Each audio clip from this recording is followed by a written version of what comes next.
Tattoo started very early. When he was 2, when he was a toddler, it was recognized by accident when his mom came back from plowing the field, and she saw him just toddling about outside the hut, and there was a drawing roughly the size of her hand of the hut that they were living in, exactly like perfect drawing. And she went, okay, this is weird, but she didn't see him doing it, so that's why she kind of went on about her day. And after, she saw the same drawing on a piece of paper in the kitchen, and she went, okay, something is happening here. So she bought him a notebook and a pencil, and he literally, before he started talking, he started drawing and sketching everything.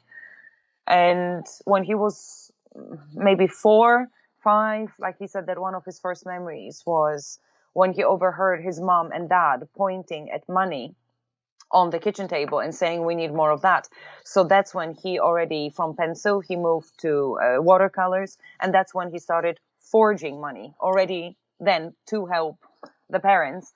But he felt guilty by buying stuff with fake money when he was still small. So he found another way of making money, which was when he was already in primary school, age 5, 6. He started making money by drawing homeworks for different classmates, but he wouldn't be able to finish his own homework, so he would be failing. And when he was, in order to get to school, it was a school in another village, it would take him 2 or 3 hours to walk, so he had to catch the train. But in order to get on the train, he had to show his ID, which he lost. So then from memory, he forged another one, but he lost that one too. And both of them made it to the principal, and then he was called together with his mom, and the principal expelled him and said that he'll either be a great artist, or a great criminal. And he was let back in after a year, but during that year, he got this apprenticeship at a cobbler's place. He described the cobbler as always very calm, very polite, and very friendly to every customer, no matter if they were nice or not. And when my dad asked him, like, why are you nice even to the rude customers? The guy said, well, clearly they're hurting, and if you react wrongly, then you're no better than them. And it really touched my dad. And since then, he stopped only drawing bunnies and pigeons and horses, and he started drawing humans and human expression.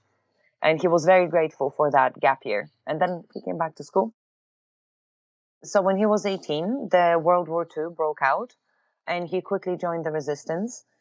When I asked him how he knew which side to choose, he said that it was a no-brainer. You side with those that defend life, not those that oppress it. And in the resistance, they noticed his talents very, very early on. So literally throughout the entire war, he was just forging documents and banknotes and ID cards, trying to help people. It wasn't only the Jews that he saved. He was helping Polish people. He saved some Germans, as well as some Germans saved him in return. It's a beautiful story that goes beyond countries and nations. And yeah, and when he was 19, he was already in the army. He had to have a photo taken for one of the IDs, but he didn't have enough money at the time, so he forged one. And that is one of the stamps designs that we've chosen for the folder. During the war, my dad told me that there were many times that he should have been shot and should never have made it out alive. One of them was when he was trying to buy some beer in a barrel for his resistance teammates waiting in the forest. And he goes into the tavern, he pays with the forged money, and the bartender grabs them with wet hands still from pouring the beer. So the paint starts dripping all over the bartender's hands, and my dad gets busted. And so they put him on some cart with like guns and soldiers, and then they take him to some camp. They put him in a hut with 2 chairs and a table. So my dad sits in one, and then this one soldier stands with a gun guarding the entrance. And then suddenly, after a while, the soldier goes, and my dad goes, "Oh, what's wrong?" And the guy goes, "Oh, it's my wife's birthday tomorrow. I'm newly married and I don't have a gift for her." And my dad is like, "Right, do you have pen and paper, like pencil and paper?" So he gives it to him. "Do you have her photo?" So the guy takes out the photo, and my dad quickly like sketches the drawing and tells the guy to sign it, and there you go. Off he goes. That's it. The next morning, the same soldier comes in and he's like, "Oh, you should have been shot yesterday." And my dad was like, "Well, maybe they forgot because nobody showed up." He literally was just sitting in that hut on his own. So they start talking, and it turns out that they have a lot in common. They both like sports and boxing especially. And after a while, I guess they connected well, and nobody was coming. So they plotted a plan that the soldier, whose name was Sepp, would walk my dad at gunpoint through the camp amongst all the Nazi soldiers out into freedom. So that's what they did. And if they were caught, they both would have been shot instantly. But it worked. So, and after the war, they became like lifelong friends, and we would go every year to visit both Sepp and Eva, the wife, still married. It was amazing. After the war, he decided to try his luck and applied to the Academy of Fine Arts in Krakow. He was advised to submit other images than just miniatures, but he said, "No, I'm only interested in miniatures."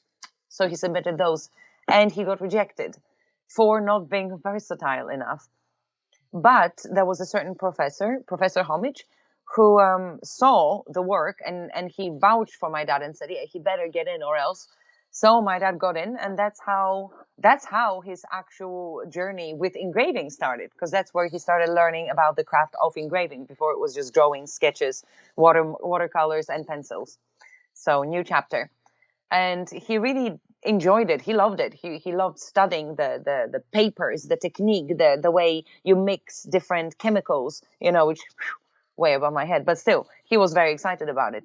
And because he was very precise, they asked him to draw the human anatomy for university, for students who were studying medicine. So basically, after school, he had to go to the morgue, I guess, where they kept the bodies, and he had to work at night. And he hated the experience. He did it, so he finished it, but he hated it. He said that he wasn't that scared during the war, but he was scared with those dead bodies at night, drawing them.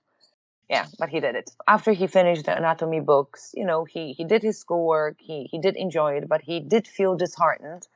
And for a period, he thought of becoming a woodsman instead. So he loved nature, he wanted to be with animals, so he thought, never mind, I'll have a quiet life. So he goes to his professor to say that he quits. And the professor goes, there'll be many woodsmen like you, but there will never be another artist like you. I don't accept your resignation. I reject it. At least finish the degree. So he did. In the 50s, my dad got an opportunity to move to Sweden, and he took it without thinking too much. He followed his gut, and he jumped on a ship called Mazowsze, and he didn't look back. When in Stockholm, considering the fact that the post office at the time had enough Swedish engravers already, so the only job he could find was as a dishwasher in a post office restaurant railway depot. And he was there for 4 years, where art had to take, I don't know, back seat, if at all. He could only do his art when he was at night, when he wasn't working. So it was either choose between art or sleep. And that's around the time when he started doing his famous boxer. It was around the time to practice his engraving without, losing the touch. And one day he is sitting during the break outside the restaurant and sketching something. He was just sketching. That's what he always did. And there was a lady that walks by, and she sees his sketch, and she goes, "Oh, this is good. Can I have a look?" He goes, "Yeah, all right." So she looks, she gets impressed, and she turns out to be somebody important from the Swedish post office. And she was in charge of doing this exhibition that was entitled United States of America. And she asked him, "Hey, if you do something in accordance to the theme, we'll display it." He goes, "Okay." So because Eisenhower was reelected, then he decided to forge a US dollar bill saying to the President of the United States and Eisenhower stuff. And the lady really liked it, so she promised, she kept her word, and she displayed the dollar bill. A couple of weeks later, 2 CIA agents just showed up at his house and said, "Yeah, where is the factory?" But I was like, "What factory? The one where you're forging US dollars at?" And he's like, No, I did it by hand."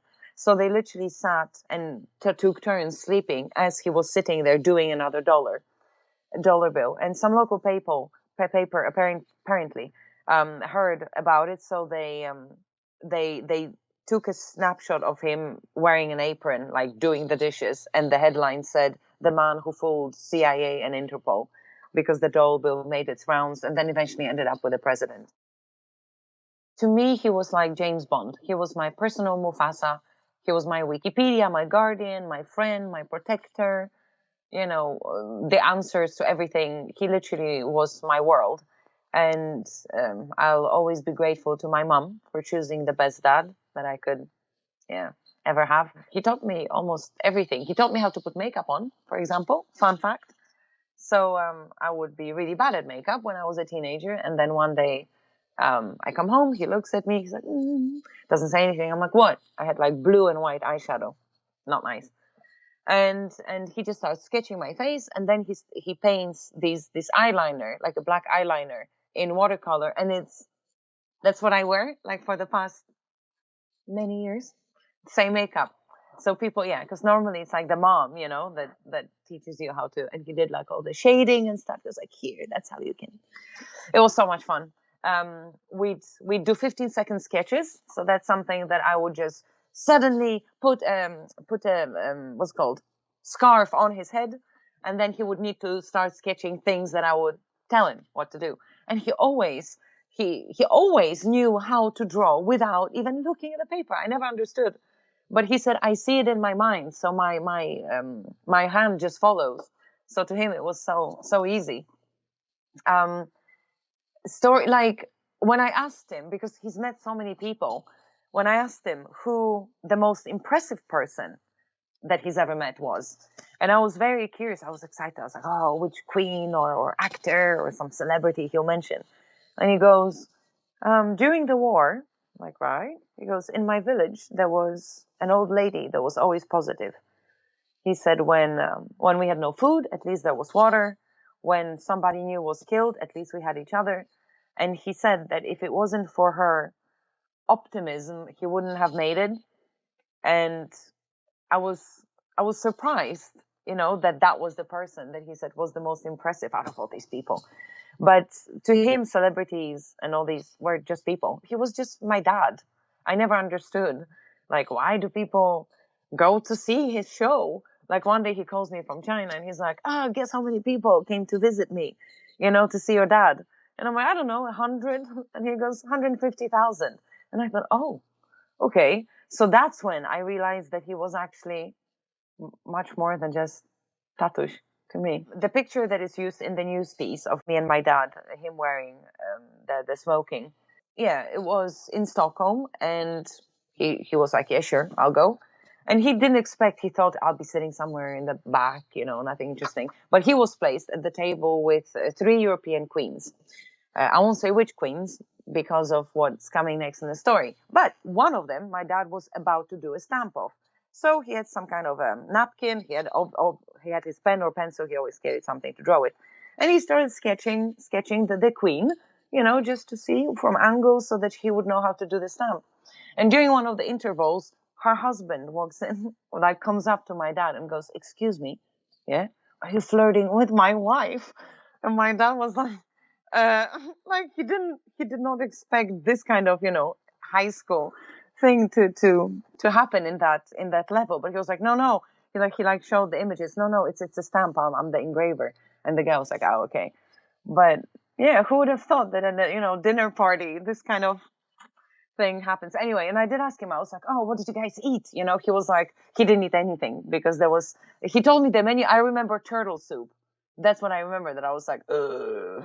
So yeah, because he was a simple man, simple food, mainly like Polish food. My favorite dish of his, which he would cook very often, was kapuśniak. It's like cabbage soup. So that's very, very Polish. As a person, like, he was a very, very humble man, very, like, to an extreme, that when people would go, oh, where does your genius come from? Ugh. And he'd go, there is no such thing. He always believes that people literally were all atoms. He said, I see the world just like an engraving. There's just lines and dots everywhere, a bunch of atoms condensed together, communicate with other atoms condensed together. He didn't think that there was such thing as talent. He said all creativity came from like one source, that we can all tap into and recreate as well as we can. And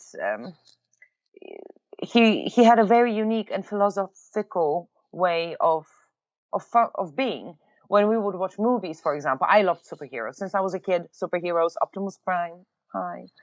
My dad would watch it, and watching Matrix, for example, with him, it's like you're watching it, and Neo goes, "How can you bend the spoon?" And the guy goes, "There is no spoon." And I'm like, "Oh my goodness, Dad!" And he goes, "Yeah, but there is no you or me either. Just because we gave something a name doesn't mean we know what it's doing." So he, if I can call myself a free thinker in any way, it's all thanks to him, because he said nature hasn't created walls, no borders. You're all and all is you, and blah blah blah. And he was always very positive, very calm, very easygoing, and he never seeked fame. When I asked him, like, why did you start with art? Why did you actually do it?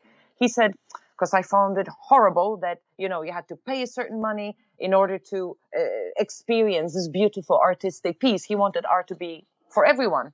That is why stamp engraving was a good way, because he was like, everybody can have a little piece of art then, And it really feels like he's accomplished it, because there's like billions of his images literally all over the world. And at some point, I think each one of us has at least held a stamp done by him. So he's achieved it. It's impressive.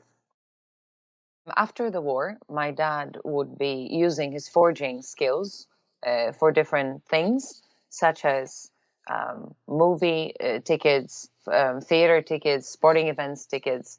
He would do them for free and for fun, but also because he didn't like authority.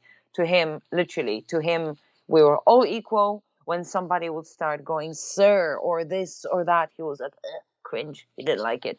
He was always the same to everybody, regardless of whether it was a prince or a waiter. Like, they teach you this etiquette thing before you meet the queens or whatnot. And he was like, he walks in and, he says hello to the king, whatnot. But then the queen, he just goes like as a joke. And there is like plenty of pictures of them laughing. And he to him, literally, everybody was just a person. It's a big part of who he was. Equal. There was a picture that he had on his countertop, that was of him in the middle, then Princess Stephanie, Princess Caroline on the other side, so my dad in the middle grinning, then all the Monaco team. And I was like, how did you feel being there with all these fancy people? And he's like, as if hay was sticking out of my shoes. He was like, I completely felt so out of place, but he looked happy. And another fun fact, Princess Caroline was one of his secret crushes. That was somebody that whose opinion he really cared about. When it comes to the other stamps, he was like, I know that I did a good job. But when it comes to her, what did she say? Did she like it? I'm very, very grateful for the fact that all these people are honoring him, in such a big way. And I'm so lucky to have had such a dad. The pros, everything I told you. The cons, I don't know, are the best days behind me, because I've been around, I've seen places, I've met amazing people, and let's see what's next. There's so many stories, we have a whole life, a TV series of potential material here. But in conclusion, he showed me the world that I would never have seen. He taught me so much. And he was, the best dad ever. Thank you.